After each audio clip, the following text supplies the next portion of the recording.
러시아의 작가 톨스토이가 쓴 구두장의 마틴이라는 단편 소설에 나온 이야기입니다.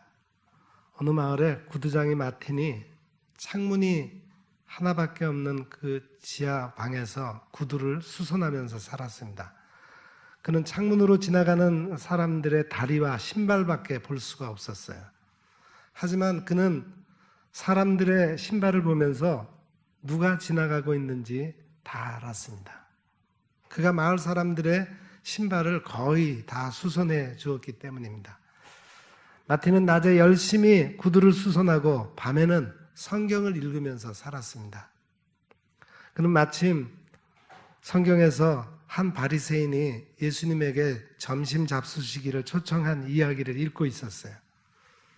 부자 청년이 예수님을 만나서 어떻게 영생을 얻을 수 있습니까? 질문을 하자 예수님께서 말씀하셨습니다. 너희 재물을 다 팔아 가난한 자들에게 나누어 주고 너는 나를 따르라. 마틴은 성경을 읽으면서 생각했습니다. 만약에 예수님이 나에게 찾아오시면 어떻게 잘 대접해야 할까? 무슨 말을 하고 무엇을 해야 할까? 생각하다가 잠에 빠져들었습니다. 마틴은 잠결에 또렷한 목소리를 들었어요.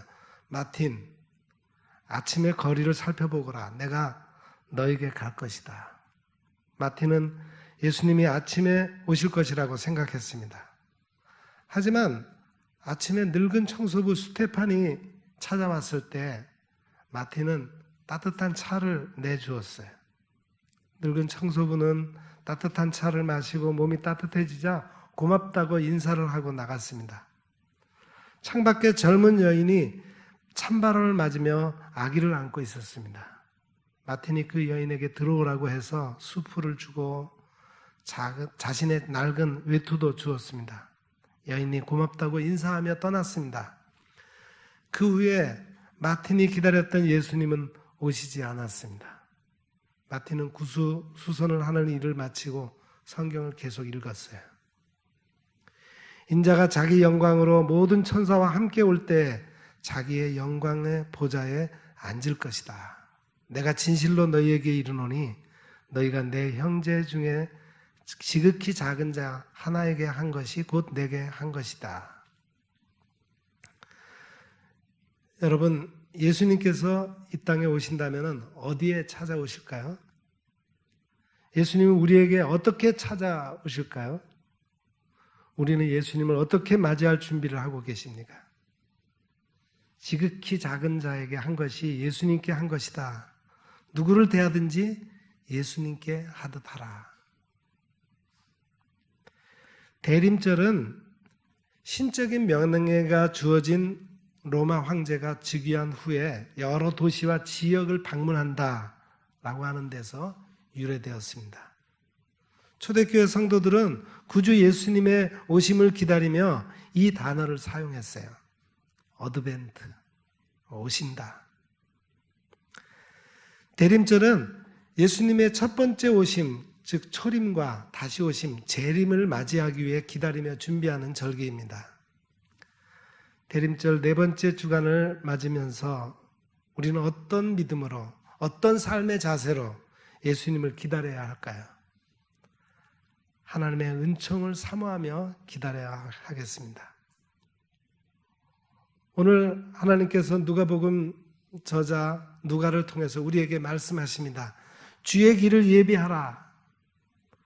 세례 요한을 통해서 주셨던 본문 2절을 우리 다시 다 같이 읽겠습니다. 2절입니다. 안나스와 가야바가 대제사장으로 있을 때 하나님의 말씀이 빈들에서 사가랴의 아들 요한에게 임한지라. 이 말씀을 보면은 하나님의 말씀 레마가 왜 빈들에서 사가랴의 아들 요한에게 임하셨을까요? 요한은 이사야 선지자를 통해서 예언했던 그 말씀을 성령님께서 확신을 주셔서 선포했습니다. 하나님의 말씀을 현재 살아계신 말씀으로 믿고 확신하면 그 말씀이 내 안에 살아서 역사합니다. 하나님의 말씀이 내 안에서 살아계시면 율법주의적 신앙에서 벗어나서 복음의 능력을 체험합니다. 하나님의 은혜 위에 은혜가 더해집니다. 하나님의 말씀을 읽을 때 깨닫고 감동하고 회개하게 됩니다. 하나님의 말씀을 읽을 때, 하나님의 말씀을 들을 때, 하나님의 말씀을 선포할 때 성령님께서 역사하셔야 우리가 비로소 그리스도인이 되는 겁니다. 지적인 종교인에서 벗어나서 하나님의 뜻을 따르고 하나님께서 원하시는 대로 살아갑니다. 당시의 유대인들은 로마 제국의 통치 하에서 이스라엘을 구원할 메시아, 구원자를 기다리고 있었습니다. 유대교는 바벨론 포로 이후에 모세의 율법을 근간으로 해서 하나님의 약속을 믿고 메시아가 오실 것을 기대하며 하나님을 경외하며 신앙생활을 하게 했습니다. 우리 하나님 여호와는 오직 유일하신 여호와이시다. 너는 마음을 다하고 뜻을 다하고 힘을 다하여 내 하나님 여호와를 사랑하라. 하나님을 어떻게 믿고 사랑하라는 것일까요? 오늘 하나님께서 명령하신 이 말씀을 나의 마음에 새기는 것입니다. 자녀들에게도 부지런히 가르치는 것입니다. 집에 있을 때, 또 길을 갈 때에도, 누워있을 때에도, 일어날 때에도 부지런히 가르치는 것입니다. 일어날 때에도 이 말씀을 강론하라는 거예요. 손목에 메고 미간에 붙이고 집 문설주와 바깥문에 붙이라는 것입니다. 지금 우리는 이렇게 하나님을 사랑하고 있습니까? 여러분, 하나님께서는 어떤 사람을 구원하신다고 약속하셨습니까? 우리를 원수들에게서 구원하시고 우리를 미워하는 모든 자의 손에서 구원하시는 구원입니다. 겸손한 사람을 구원하십니다. 마음이 정직한 사람을 구원하십니다. 공고한 사람이 부르짖을 때 여호와께서 들으시고 그 모든 환난에서 구원하십니다. 마음이 상한 사람에게 가까이 하시고 중심에 통해하는 사람을 구원해 주십니다. 하나님께서는 전도에 미련한 것으로 믿는 사람들을 구원하시기를 기뻐하십니다. 예수님은 죄로 하나님의 영광을 잃어버리고 하나님의 은혜를 잊어버린 사람을 찾아 구원하시려고 오셨습니다. 구원자이신 예수 그리스도를 기다리는 사람을 구원하십니다. 주께 구원받은 사람은 하나님의 영광을 크게 합니다. 하나님께서는 구원을 받은 사람에게 존귀와 위엄을 입히십니다. 예수님의 복음을 전파할 때 믿고 세례를 받은 사람은 다 구원을 얻습니다. 예수님을 믿지 않는 사람은 정죄를 받을 것입니다. 하나님께서 이사야 선지자를 통해서 이스라엘 백성들에게 말씀하셨어요. 너희는 위로하라. 내 백성을 위로하라. 예루살렘의 마음에 닿도록 말하고 외치라. 하나님께서 이스라엘 백성들에게 위로하신 말씀이 무엇입니까? 하나님을 믿지 않고 하나님을 불신한 죄로 바벨론에서 70년 동안 포로 생활을 하면서 노역했는데 이제는 그때가 끝났다는 것입니다. 그 죄악이 사함을 받았다는 것입니다. 이 위로의 말씀을 광야에서 외치는 소리가 있을 것이라고 예언하게 하셨습니다. 그 광야에서 외치는 소리가 바로 사가랴의 아들 요한입니다. 하나님께서 보내실 메시아는 장차 강한 자로 임하실 것입니다. 메시아는 하나님의 전능하신 능력을 가지고 이 세상에 오신다는 것입니다. 메시아가 친히 그의 팔로 다스릴 것입니다. 상급이 그에게 있고 보응이 그 앞에 있습니다. 그는 목자와 같이 양떼를 먹이시고 어린 양을 그의 팔로 모아 품에 안으시며 젖먹이는 암컷들을 온순히 인도하실 것입니다. 여러분, 예수님이 구원자로 오셨을 때 당시 종교적인 상황이 어떠했습니까? 이스라엘 백성들에게 종교 지도자들은 대제사장들이 두 사람이나 있었어요. 안나스와 가야바. 대제사장 안나스는 주 6년에 수리아 총독 구레노가 대제사장으로 임명했습니다. 그는 주 16년에 유대 총독 그라투스에 의해서 보직이 해임되었어요. 하지만 가야바를 사위로 삼았고 유대 종교계의 막후 실력자로 살았습니다.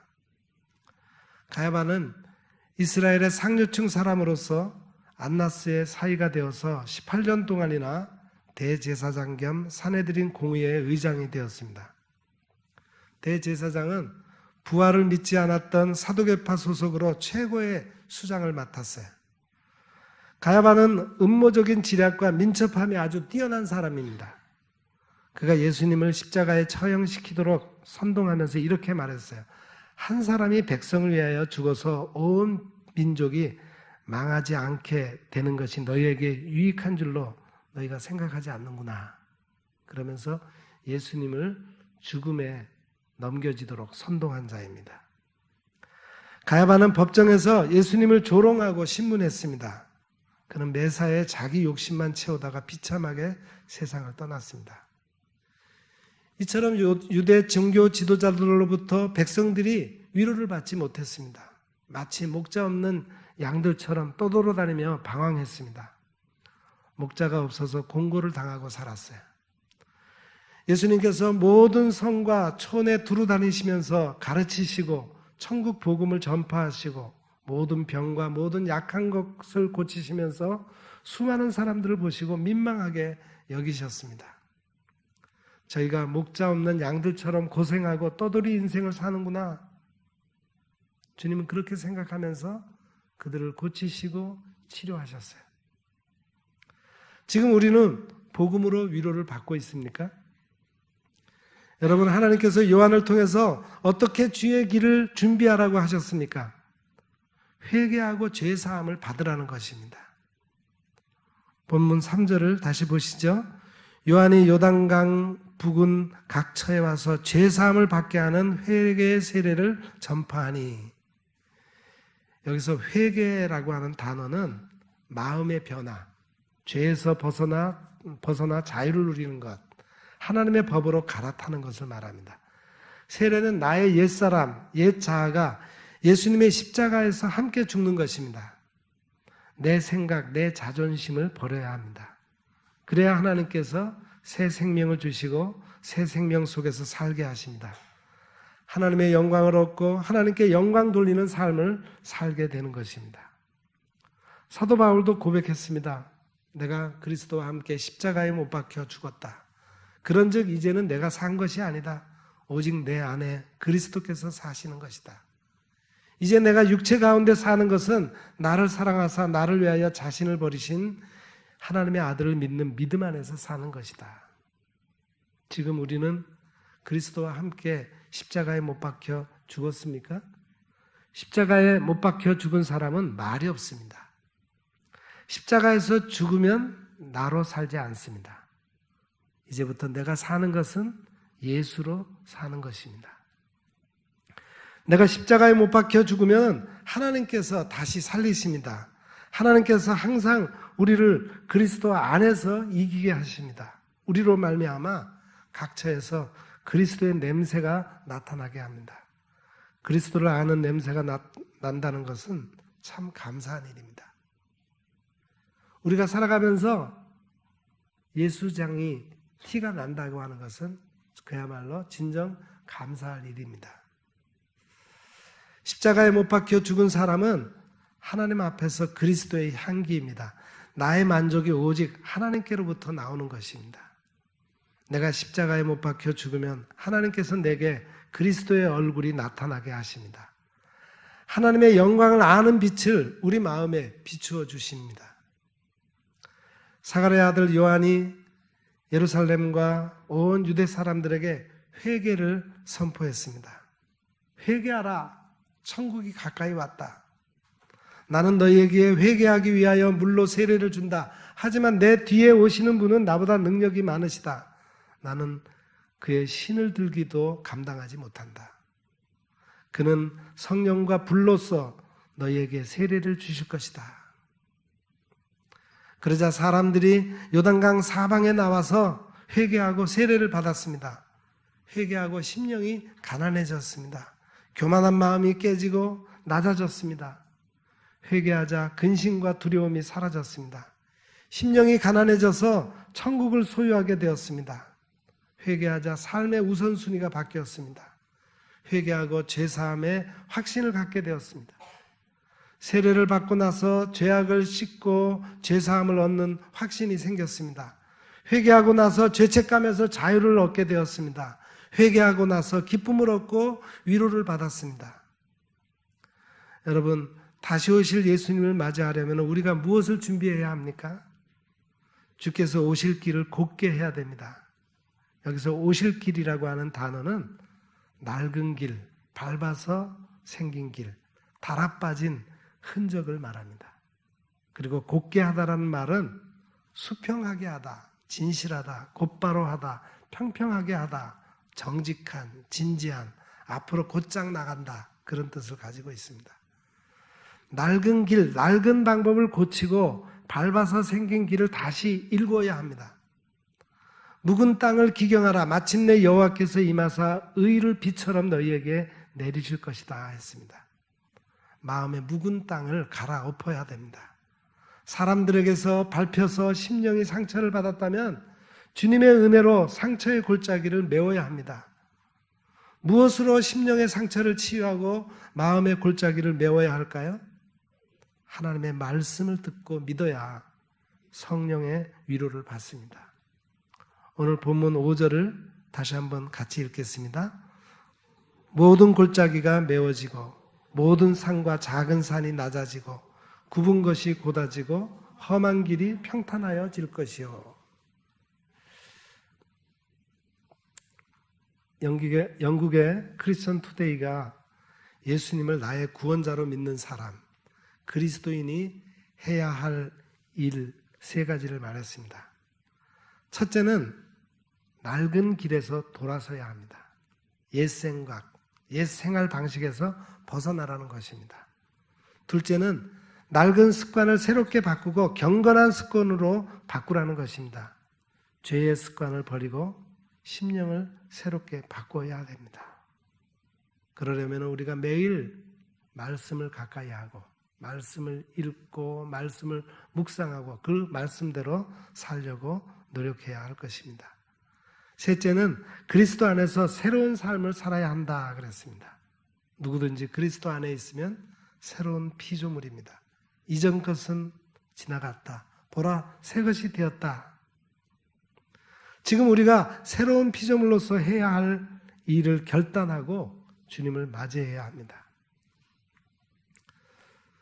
소위 청량리 588 지역에 가나안 교회라는 교회가 있습니다. 이 지역에서 김도진 목사님이 유흥가 여인들과 노숙인들, 불황인들에게 밥을 퍼주면서 21년간 목회를 하면서 이렇게 간증했어요. 대부분의 사람들은 가나안 교회를 알지 못합니다. 하지만 최하층 사람들의 삶을 지탱해주는 아버지처럼 살아갑니다. 가나안 교회는 하루에 1000명분의 식사를 준비합니다. 세상에서 버림받고 죽어가는 사람들에게 밥도 주고 소망도 주어 사회로 돌려보내고 싶었습니다. 190명의 노숙인들이 예수님을 믿고 변화되어 매일 새벽 5시에 찬양하고 청량리 역으로 가서 전도지를 돌립니다. 지금 여러분은 하나님께 받은 구원의 은혜를 어떻게 전하고 있습니까? 매년 수백 명의 사람들이 자신들의 일거리를 찾아서 사회에 돌아다니고 있습니다. 나도 42살 때까지 전국을 주름잡던 폭력배였습니다. 술과 주먹으로 살다가 믿었던 사람들에게 사기를 당해 알거지가 되었습니다. 나를 파멸시킨 3명에게 복수하고 죽으려고 했습니다. 그러다가 우연히 기도원으로 발길을 돌려서 예수님을 만났습니다. 예수님이 십자가에서 피를 흘리시면서 내가 너를 도울 것이다 말씀하셔서 주의 종이 되었습니다. 이 지역에서 십자가의 복음을 전하자 폭력배들이 나를 죽여버리겠다고 위협했습니다. 순교하겠다라는 마음으로 온갖 냉대를 견뎌냈습니다. 이 사람들이 변화되기를 7년 동안 철야 기도를 하자 이들이 이제 마음을 열고 오히려 나를 도와서 든든한 후원자가 되었습니다. 이것이 기적이 아니겠습니까? 내가 가난했기 때문에 지금까지 늘 처음처럼 하나님의 손길만을 바라보며 이 길을 달려오게 되어 감사합니다. 우리에게 아무것도 없으니 하나님께서 채워주실 것입니다. 여러분, 주의 길을 예비하면 하나님께서 모든 사람에게 구원하심을 보여주실 것입니다. 마지막으로 본문 6절을 다 같이 읽겠습니다. 모든 육체가 하나님의 구원을 보리라 함과 같으니라. 이제 우리는 다시 오시는 주님을 기다리면서 이웃을 섬기고 또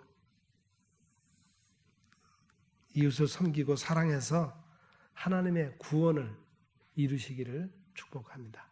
기도하겠습니다. 하나님 아버지, 이 대림절 마지막 주일에 주신 말씀 감사드립니다. 우리 모두 이 시대에 죄를 물들어 희망 없이 살아가는 사람들에게 주님의 위로를 선포하는 자들이 되게 하옵소서. 저들이 주님을 영접할 수 있도록 회개를 선포하게 하시고 굳은 마음을 갈아엎고 상처받은 심령이 치유되게 하옵소서. 그렇게 되도록 우리가 먼저 저들을 사랑으로 품고 기도하여 주님이 오시는 길을 예비하는 자들이 되게 하옵소서. 예수님의 이름으로 간절히 기도드립니다.